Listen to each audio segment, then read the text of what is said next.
ನಮಸ್ಕಾರ ಎಲ್ಲ ರೈತ ಬಂಧುಗಳಿಗೂ, ನಾನು ನಿಮ್ಮ ಪವನ್. ಇದು ಬೆಂಗಳೂರು ತರಕಾರಿ ಮಾರ್ಕೆಟ್. ಇವತ್ತು ರೇಟ್ಗಳು ನಿಮಗೆ ಈ ವಿಡಿಯೋ ಯೂಸ್ಫುಲ್ ಆಗಿ ಪ್ಲೀಸ್ ಒಂದು ಲೈಕ್ ಮಾಡಿ, ಸಬ್ಸ್ಕ್ರೈಬ್ ಮಾಡ್ಕೊಳ್ಳಿ. ನಾವು ಹಾಕೋ ರೇಟ್ಗಳು SK ತರಕಾರಿ ಮಂಡಿ ರೇಟ್ಗಳು ನೋಡ್ತಾ ಇರೋದು. ನಿಮಗೆ ಈ ವಿಡಿಯೋ ಯೂಸ್ಫುಲ್ ಆಗಿ ಪ್ಲೀಸ್ ಒಂದು ಲೈಕ್ ಮಾಡಿ, ಹಾಗೆ ಸಬ್ಸ್ಕ್ರೈಬ್ ಮಾಡ್ಕೊಳ್ಳಿ. ಆದಷ್ಟು ಎಲ್ಲ ರೈತರಿಗೂ ಈ ವಿಡಿಯೋ ಶೇರ್ ಮಾಡಿ. ನೋಡೋಣ ಬನ್ನಿ ಬೆಂಗಳೂರು ತರಕಾರಿ ಮಾರ್ಕೆಟ್ ಇವತ್ತಿನ ಬೆಲೆ ನೋಡೋಣ.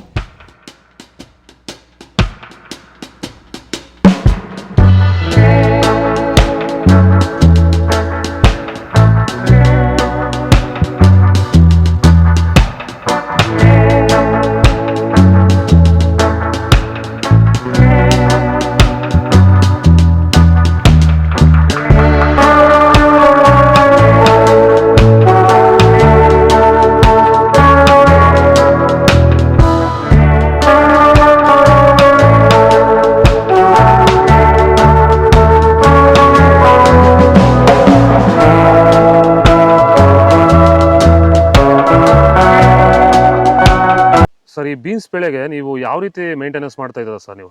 ಸರ್, ಸ್ಟಾರ್ಟಿಂಗಿಂದ ಅಷ್ಟೇ ಪ್ಯಾಂಟ್ ವೆಲ್ ಮತ್ತು ವೈರಿಗಾನು ಬೆಡ್ಗೆ ಮತ್ತು ಸ್ಪ್ರೇಗೆ ಅದೊಂದು ಸರಿ ಇದೊಂದು ಸರಿ ಸ್ಟಾರ್ಟಿಂಗ್ ಕೊಟ್ಕೊಂಡ್ಬರ್ತಾ ಇದ್ದೀನಿ. ಇದು ನಾನು ಟೊಮೊಟೊ ಆದಮೇಲೆ ಮತ್ತು ಸೌತೆಕಾಯಿ ಆದಮೇಲೆ ಇದು ಬೀನ್ಸ್ ಮೂರನೇ ಬೆಳೆ. ನೋಡಿ, ಕೆಳಗಡೆಯಿಂದ ಮೇಲೆವರೆಗೂ ಒಂದೇ ಥರ ಕಾಯಿ ಬಂದಿದೆ. ಯಾವುದೇ ಕಾರಣಕ್ಕೂ ಫ್ಲವರ್ ಟಾಪ್ ಆಗಿಲ್ಲ. ಕಾಯಿ ಕ್ವಾಲಿಟಿ ಎಷ್ಟಾಗಿರ್ಬೋದು, ಸಖತ್ ಕ್ವಾಲಿಟಿ. ಮಾರ್ಕೆಟಲ್ಲಿ ಮಾರ್ಕೆಟ್ ಹೋಗಿದ್ದು ನಾನು, ನಮ್ಮದೇ ಟಾಪ್ ರೇಟು, ಯಾರ್ದು ಹೋಗಿಲ್ಲ ಸರ್, ನಮ್ಮದೇ ಟಾಪ್ ರೇಟ್ ಆಗಿದ್ದು. ನಮ್ಮದಷ್ಟು best quality pant well result ಯಾವುದಲ್ಲೂ ಬರಲ್ಲ. ತರಕಾರಿ ಎಲ್ಲ ಬೆಳೆಗೆ ಯೂಸ್ ಮಾಡ್ಕೊಬೋದು.